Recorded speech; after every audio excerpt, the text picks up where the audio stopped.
안희정 전 충남지사의 구속영장 오늘 심사가 있는데 이에 관한 내용도 좀 살펴보도록 하겠습니다. 근데 지금 언론에서 안희정 전 충남지사 측에서 이 증거인멸을 시도했다 하는 보도가 나왔어요. 보도가 나왔습니다. 이게 아마 이번 2차로 청구된 구속영장 내용에 추가돼 있다면 오늘 밤은 안희정 전 지사에겐 조금은 아슬아슬한 상황이 될 수도 있어요. 그러니까 사실은 어떤 거냐면 지난번에 안희정 전 지사는 불출석을 하면서 참회 심경으로 불출석한다라고 밝혔거든요. 그런데 이제 구속영장 실질 심사를 하는 법원에서는 재판부는 판사가 나와라라고 하면서 기일을 조정해줬죠. 연기를 해줬습니다. 근데 그 이유가 여러 가지 관측이 됐었지만 사실은 법적 절차를 좀 준수해보자 이런 취지 하나.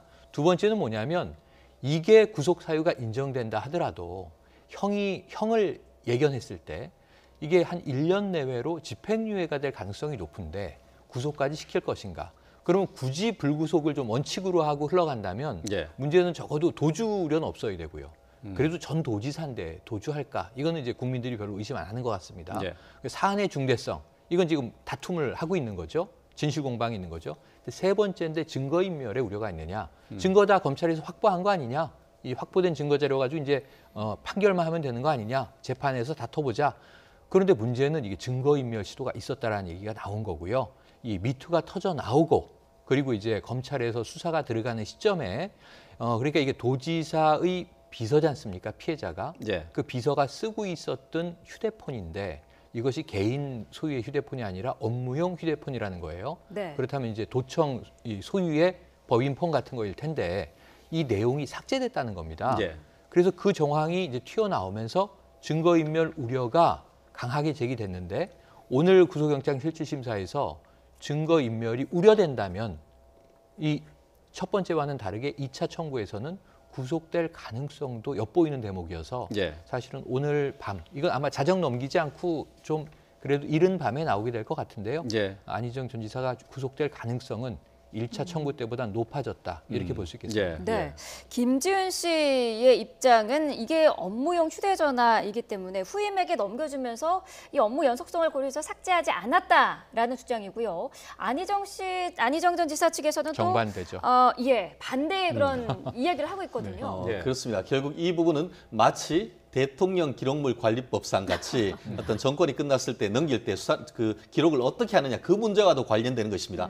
사실 그 우리가 있는 이와 같은 문서만 문서가 아니고 전자문서 또한 형법상 문서인 것입니다. 그렇기 때문에 이 충남도 내에서는 그 문서를 인수인계하는 규정이 있을 겁니다. 그렇기 때문에 아마 서로 진술이 엇갈립니다만 제가 만약에 수사검사라고 한다고 하면은 그와 같은 충남도지사 내에 문서 인수인계에 관한 규정을 가지고 와서 붙였을 가능성이 높습니다. 아마 그렇다고 한다고 하면은 결국 그것이 적법 절차에 따라서 그것을 이제 했다라고 한다고 하면 지웠다고 한다고 하면은 그것이 어느 정도 어떤 익스큐즈가 될 수가 있겠지만 그것이 아니다라고 한다고 하면은 오히려 증거인멸을 했을 가능성이 높은데요. 특히 검찰 같은 경우에는 설령 그게 적법 절차에 해서 지켜졌다 하더라도 그렇다고 하면은 본인이 이 문제가 밝혀졌던 3월 초에 그것을 삭제를 해야 되는 것이지 실제로 이 부분에 있어서 고소하고 한 그 시점에서 일부러 삭제했다는 그것은 결국 전체적인 그 삭제했는 맥락과 시점을 봤을 때는 결국 적법 절차에 따라서 그 업무의 상 지웠다라기보다는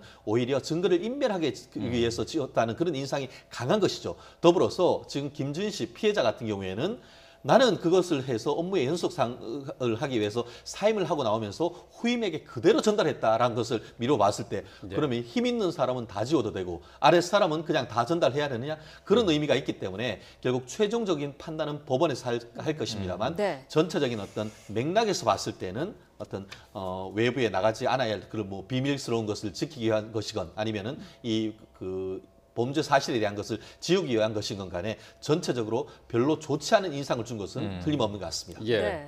지금 이제 업무용 휴대폰에 이제 기록을 삭제한 거에 여부를 두고 지금 저희가 이제 얘기를 하고 있는데 이제 이런 것은 사실 디지털 포렌식이라고 해서 이걸 통해서 복구가 되죠. 명확하게 좀 밝혀낼 수 있는 것 아닙니까? 밝혀낼 수 있습니다. 그러니까 폰 자체가 지금 완전히 이제 못 쓰게 되는 아주 훼손이 된 상황이 아니라면 거의 다 복구가 됩니다. 지금의 기술로는.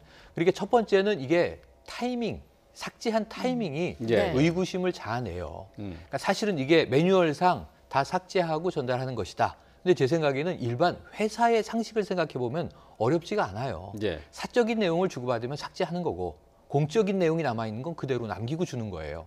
PC를 회사 걸 우리가 사무실에서 일반적으로 씁니다만 개인적 파일들은 다 옮겨 담고 지우는 게 원칙이고 회사의 공용 기록은 그대로 남겨둔 채 전달하는 겁니다. 예. 거기에서 크게 벗어나지 않을 것 같아요.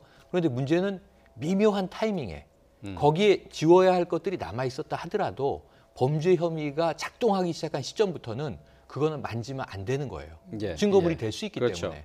근데 그 이후에 한참 진행되는데 이게 미투가 터져 나오고 방송 인터뷰가 나오고 이제 검찰 조사 들어가고 하니까 그때 부랴부랴 지웠다. 그럼 이건 의심의 정황이 너무 짙어지는 거죠. 그래서 아까 최 변호사님께서 이제 나쁜 인상을 줬다. 이거 명백한 사실이고요. 저는 오늘 구속이 된다면 이 추가된 이 여부가 매우 크게 판사의 이 어떤 판단에 작용했을 가능성이 높다. 이렇게 추정을 해보는데 예. 어쨌든 이게 이 내용은 분명히 복구될 것으로 저는 예견을 해봅니다. 예. 네.